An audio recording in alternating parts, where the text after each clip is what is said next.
Good morning, good night, good evening, जिस time पे आप ये वीडियो देख रहे हो। जय मैथमेटिक्स। मेरा नाम है शिवम मौर्य और मैं स्टार्ट करने जा रहा हूँ क्लास 11th का मैथमेटिक्स। पहले हम लोग सेट थ्योरी पढ़ेंगे, ठीक है। जैसा कि मैंने लेक्चर प्लानर अपलोड कर ही दिया है क्लास 11th का, ठीक है। टेलीग्राम चैनल पे आपको भी उसका लिंक मिल गया होगा, ठीक है। मेरा टेलीग्राम चैनल है शिवम मैथ्स, शिवम मैथ्स, ठीक है।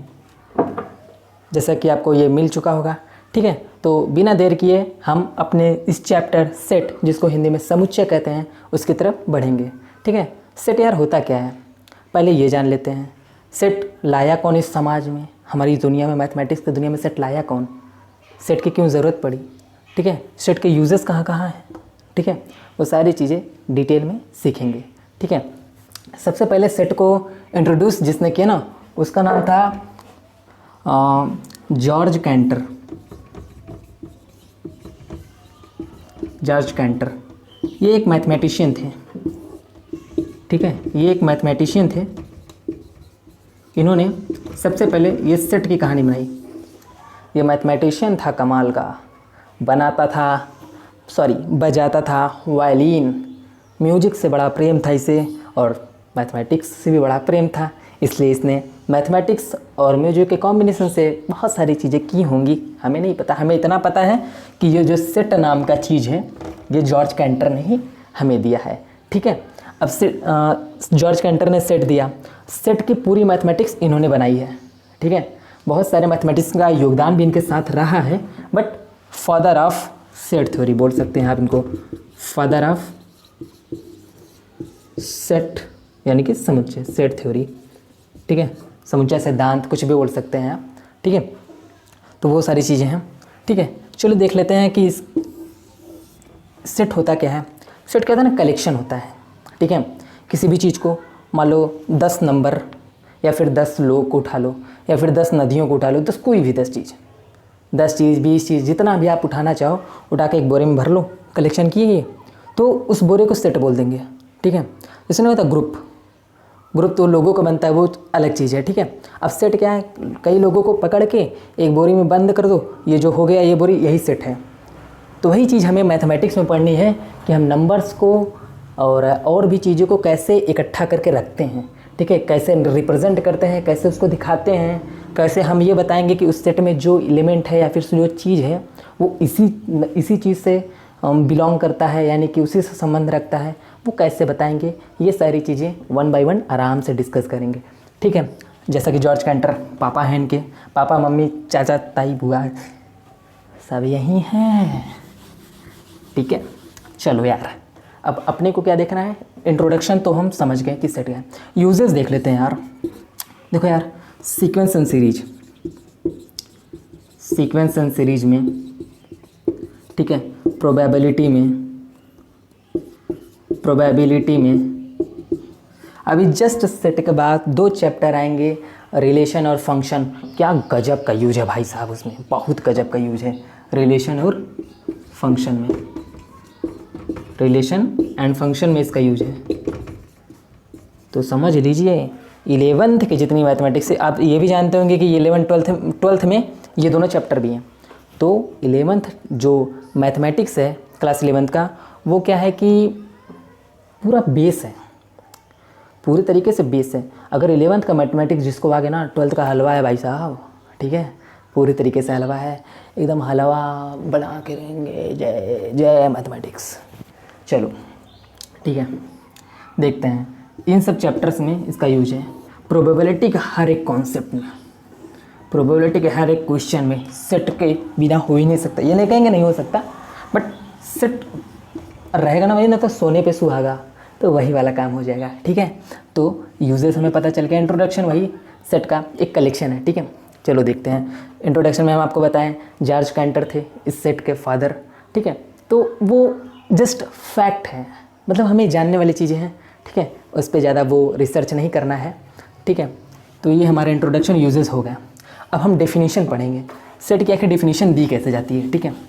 सेट की डेफिनेशन ऑफ सेट मतलब समुच्चय की परिभाषा, ठीक है। डेफिनेशन, ठीक है। बोला है well defined well defined collection of distinct object. ठीक है, इसका मतलब देखो यहाँ पे दो वर्ड समझने लायक इस सेंटेंस में, वेल डिफाइंड और डिस्टिंक्ट। वेल डिफाइंड मतलब वो डिफाइंड होना चाहिए अच्छी तरीके से, ये नहीं कि कोई भी। जैसे फॉर एग्जांपल देखो, अगर कोई बोले ना सेट है, कोई एक सेट है, उस सेट में आपको जैसे ये एक सेट है, ठीक है, नंबर 1, ठीक है, set of vowels, set of vowels in English alphabet. ठीक है, इंग्लिश अल्फ़ाबेट यानी कि जो अंग्रेजी वर्णमाला के जो 5 वोवेल्स हैं उनका सेट वेल डिफाइंड है। अगर हम 5 बोलेंगे वोवेल्स तो इन्हीं 5 वोवेल्स का नाम लोगे, A, E, I, O, U। ठीक है, अगर हम बोल दें कि पहला तो नेचुरल नंबर से बिलोंग करता है, 1 से लेकर 5 तक का लिखो, 1 2 3 4 5 ही आप लिखोगे, उससे अलावा आप नहीं लिखोगे, वो भी वेल डिफाइंड है, वो भी एक सेट होगा। ठीक है, तो उसी तरीके से ये सेट हो गया। ठीक है, अब जैसे सेट की डिफिनीशन में ही बोलता है well defined collection of distinct object, मतलब कि जैसे मान लो कोई सेट है, ठीक है, अगर जैसे मान लो सेट को अभी दिखाएंगे, जैसे बता रही ये है, मान लो ये सेट है, ठीक है, A, B, C, अगर फिर से यहाँ पे A दे दिया तो बोला है डिस्टिंक्ट ऑब्जेक्ट का, ये देखो ऑब्जेक्ट सेम है। ठीक है, डिस्टिंक्ट मतलब डिफरेंट, भिन्न भिन्न। ठीक है, भिन्न भिन्न। ठीक है, तो डिस्टिंक्ट है तो इसको इसके बजाय आप ये भी लिख सकते हो, ABC। ठीक है, ये भी लिख सकते हो। आप किसी भी वर्ड्स का भी बना सकते हो, जैसे किसी वर्ड्स का भी सेट। अब जैसे मान लो हम अपना उठाते हैं य शिवम, ठीक है, अपने चैनल का नाम भाई साहब य शिवम मैथमेटिक्स। ठीक है, चलिए ये ले लेते हैं हम। ठीक है, अब ये हम ले लिए हैं तो चलिए हम इसका सेट बनाते हैं। ठीक है, तो मान लो इस सेट को ए से, देखो भाई, सेट को इंग्लिश अल्फ़ाबेट के कैपिटल लेटर से हमेशा डिनोट करते हैं, सेट को। ठीक है, और सेट के एलिमेंट्स को छोटे लेटर से, ठीक है, A, B, C कुछ करके, ठीक है, हमेशा छोटे से इन जनरल। अब आ गया हमें सेट के अंदर नंबर्स को दिखाना, तो वो तो छोटा बड़ा नहीं होता ना, तो इन जनरल जैसे बात होती है कि सेट को हमेशा डिनोट, तो जो इसका नोटेशन है वो हमेशा कैपिटल लेटर ही होगा इंग्लिश अल्फ़ाबेट का। ठीक है, उसमें और ज़्यादा कुछ नहीं जानना है। अब जैसे बोला है कि ये शिवम मैथमेटिक्स को आप एक सेट में लिखो। ठीक है, तब ये शिवम मैथमेटिक्स, इसमें देख रहे हैं A 2 बार आ रहा है, लेकिन हमें रिपीट नहीं करना है, डिफरेंट लेना है। तो FISHIVM A लिख लेते हैं, A यहाँ पे छूट गया था। ठीक है, उसमें मैथमेटिक्स M लिख चुके हैं, A लिख चुके हैं, T नहीं लिखे हैं, H लिख चुके हैं, E नहीं लिखे हैं। ठीक है, ये T है, E नहीं लिखे हैं, M लिख चुके हैं, A लिख चुके हैं, T लिख चुके हैं, I लिख चुके हैं, C नहीं लिखे हैं, C लिखते हैं, S लिख चुके हैं। तो यस यो मैथमेटिक्स को अगर कोई बोले कि एक सेट में लिखो तो ये लिखोगे आप। ठीक है, अब बोलेंगे सर सेट में तो लिख दिए हैं, ठीक है, लेकिन हमको सेट से फिर हमें निकालना हो तो कैसे करेंगे? तो देखो भाई, यहाँ पे जो हम लिखे हैं ना, ये देखिए, जो लिखे हैं यहाँ से ये बनाना मुश्किल है, क्योंकि आपको पता ही नहीं है कि यार क्या क्या वर्ड्स हैं।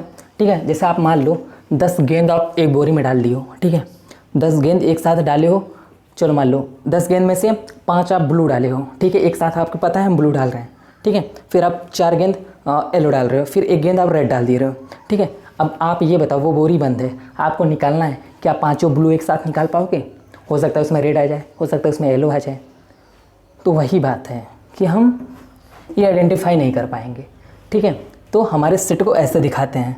ठीक है, हम लोग डेफिनेशन समझ गए, well defined collection of distinct object, मतलब डिफाइंड होना चाहिए अच्छी तरीके से, एकदम अच्छा खासा एकदम कपड़ा वपड़ा पहन के वेल डिफाइंड होना चाहिए। ठीक है, हैंड्स अप, ठीक है, थम्स अप।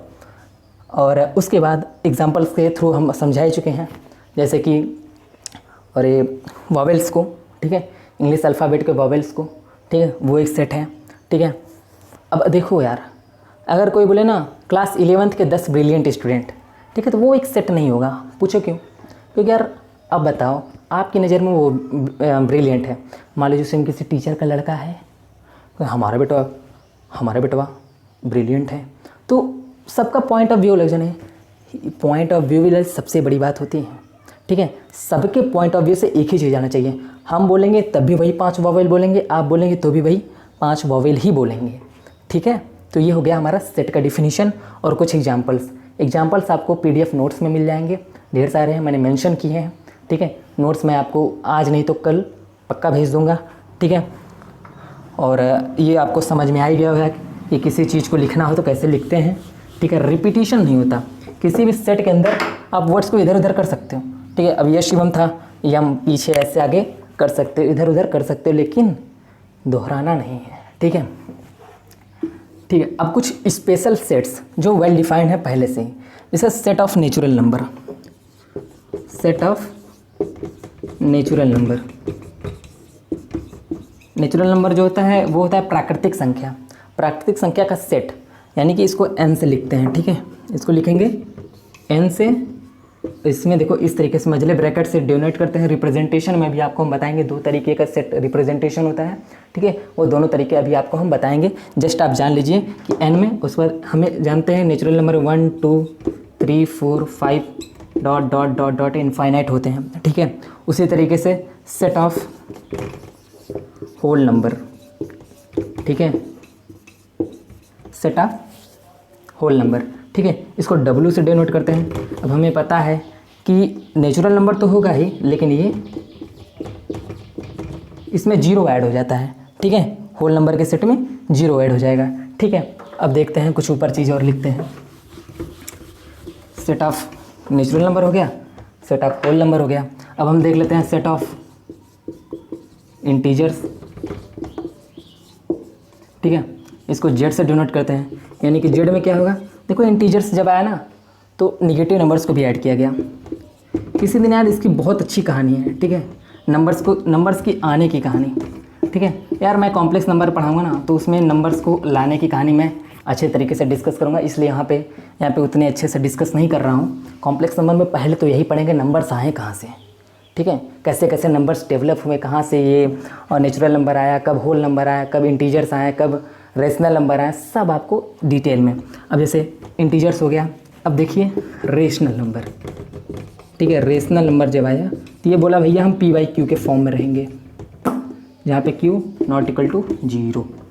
ठीक है, अब देखो जो P है ये बोल दिया गया कि Q से डिनोट करते हैं। ठीक है, P/Q होगा। ठीक है, जहाँ पे P और Q है ये इंटीजर से बिलोंग करेंगे। देखो ये साइन है, जैसे मान लो कोई सेट A है। ठीक है, इसके अंदर A B C 3 एलिमेंट हैं। अब बोलेगा ये सब एलिमेंट हैं। ठीक है, एलिमेंट्स, ये सेट है, सेट को कैपिटल लेटर से, एलिमेंट्स को स्मॉल लेटर से। अभी कभी बताना हो कि ये एलिमेंट इसी सेट में है तो हमेशा A बिलोंग्स टू A कर देंगे। अब जैसे इसमें D नहीं है, अगर बताना हो कि D इसमें नहीं है तो D does not belong to A। ठीक है, इस साइन को बोलते हैं बिलोंग्स टू, इसको बोलते हैं डज नॉट बिलोंग्स टू। ठीक है, वही चीज़ है। अब फिर से आते हैं, ठीक है, Q पे, तो P/Q फॉर्म इंटीजर से और लिख दो Q does not equal to 0। ठीक है, ये हो गया रेशनल नंबर के बाद हम लोग रियल नंबर देखते हैं। और भी होते हैं बट वो उतने इम्पॉर्टेंट नहीं है। ठीक है, रियल नंबर। ठीक है, अब रियल नंबर का जो सेट है उसको R से डिनोट करते हैं। अब रियल नंबर के सेट में कुछ और नहीं, नेचुरल नंबर, ठीक, होल नंबर, ठीक, रेशनल नंबर, ठीक, इंटीजर, ये सब आते हैं। ठीक है, एक और बड़ा सेट बचा हुआ है, उसको डिस्कस कर लेते हैं। उसका नाम है कॉम्प्लेक्स नंबर। कॉम्प्लेक्स नंबर यार क्या है ना, कॉम्प्लेक्स नंबर है 11th में, मस्त चैप्टर है। ठीक है, उधर डिस्कस कर लेंगे अपन लोग, बस खाली इधर जान लेते हैं क्या, लिख लेते हैं भाई साहब सेट क्या होता है। ये छोटा सा टॉपिक मैं उस वहाँ भी मेंशन कर दूंगा। ठीक है, सेट ऑफ कॉम्प्लेक्स नंबर। ठीक है, उसको C से डिनोट करते हैं। और कॉम्प्लेक्स नंबर में A प्लस आयोटा B के फॉर्म में रहता है, जहाँ B 0 नहीं होना चाहिए। ठीक है, B नहीं 0 होना चाहिए। ठीक है, यहाँ पे I का वैल्यू देख लो, √-1 होता है। तो बहुत सारी चीज़ें हैं, हम लोग सेट क्या होता है, यूजेस कहाँ कहाँ है, लाया किसने, ये सारी चीज़ें इस वीडियो में हम देख चुके हैं। एक लास्ट टॉपिक जो मैं इसमें डिस्कस करना चाहता हूँ वो है मेरा representation of set. Representation of set, ठीक है, रिप्रेजेंटेशन ऑफ ए सेट, ठीक है। दो तरीके से रिप्रेजेंट करते हैं, एक रोस्टर फॉर्म में, दूसरा सेट बिल्डर फॉर्म में, ठीक। और roster form, set builder form. मैं एक ना छोटा शॉर्ट्स बना दूंगा, जिस शॉर्ट में आपको एक मेंशन हो जाएगा कि मतलब जैसे पर्टिकुलर चैप्टर को, जैसे इस चैप्टर में रोस्टर फॉर्म को क्या बोलते हैं हिंदी में, तो यार हर बार बताना थोड़ा सा वो हो जाएगा। और हिंदी इंग्लिश यार देखो क्या है ना, आपको 11th में, अगर यूपी बोर्ड से अगर आप हो तो सिर्फ 11th में आपको हिंदी मिलेगी, 11th और 12th में। उसके बाद जैसे ही आप क्रॉस करोगे या फिर कि IIT JEE या फिर ग्रेजुएशन कोई कर रहे हो तो वहाँ पे फिर आपको इंग्लिश में कन्वर्ट होना पड़ेगा। तो हमेशा मेरा मानना यही रहेगा कि आपको ज़्यादातर इंग्लिश की चीज़ें बताई जाएँ, ठीक है। और रही बात हिंदी जानने के लिए आपके स्कूल एग्ज़ाम्स के लिए, तो मैं शॉर्ट्स के रूप में अब जैसे यहाँ पे लिखूँगा रोस्टर फॉर्म, टेबुलर फॉर्म, सारी चीज़ें यहाँ पे लिखूँगा, उसके हिंदी सामने सामने लिख के शॉर्ट्स में बना के आपको मिल जाएंगे, ठीक है। बहुत शाम तक मैं अपलोड कर दूँगा, ठीक है, आप लोग टेंशन मत करो। अब दो तरह के नोटेशन होते हैं, पहला रोस्टर फॉर्म देख लेते हैं। रोस्टर फॉर्म, इसमें होता क्या क्या है, जैसे हम अभी पता है किसी सेट को कैपिटल लेटर से डोनेट करता है, चाहे A हो, B हो, C हो, D, Z हो, X, Y, Z कुछ भी हो। इस मझले ब्रैकेट में एलिमेंट्स को लिख कर, जैसे A, B, C कुछ लिख रहे हैं, तो ये रोस्टर फॉर्म में है, ठीक है। सेट बिल्डर फॉर्म में क्या होता है, जैसे मान लो A है, ठीक है। अब कुछ एक वैलिड एग्जांपल ले लेते हैं, AIOU, ठीक है। अब यही अगर लिखना हो तो एक वेरिएबल लेते हैं, चर बोलते हैं इसको, वेरिएबल एक लेते हैं, फिर सच दैट का साइन लगाते हैं, फिर वही वेरिएबल लिखते हैं, फिर लिखते हैं X is a vowel of English alphabet. ये चीज़ वही है,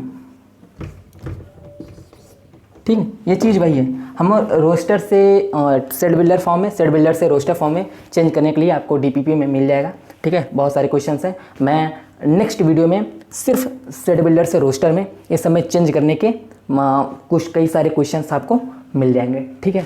उसके बाद टाइप्स ऑफ सेट पढ़ना है, तो नेक्स्ट वीडियो में, नेक्स्ट लेक्चर में हम टाइप ऑफ सेट पढ़ेंगे। ये लेक्चर हमारा 1 है, ठीक है। तो ये हो गया इसका, ये हो गया रोस्टर फॉर्म में, ये हो गया सेट बिल्डर फॉर्म में। देखो रोस्टर फॉर्म तो इजीली है, A लिखो, ब्रैकेट लगा दो। इसको रीड कैसे करते हैं ये देख लो। एक सेट है A, X is such that, X such that X is a vowel of English that, ठीक है। ये जो साइन है इसको बोलते हैं सच दैट, ठीक है। हम एलिमेंट्स के बारे में जान गए, सेट क्या होता है वो जान गए, सेट में क्या क्या रख सकते हैं वो जान गए, सेट में रिपीटेशन अलाउड नहीं है ये जान गए, और बहुत सारी चीज़ें जान गए। आप टेलीग्राम चैनल को जाके ज्वाइन कर लीजिए, ठीक है। वहाँ पे आपको सारे इस लेक्चर के भी लिंक मिल जाएंगे, ठीक है, इस लेक्चर का भी लिंक मिल जाएगा, और प्लस आपको बहुत सारे DPP नोट्स मतलब आज के एक एक अपलोड होते रहेंगे धीरे धीरे, ठीक है। तो आज के लिए बस इतना ही इस लेक्चर में। नेक्स्ट लेक्चर में हम लोग टाइप्स ऑफ सेट पढ़ेंगे, ठीक है। तो thank you so much for watching this video, thank you so much.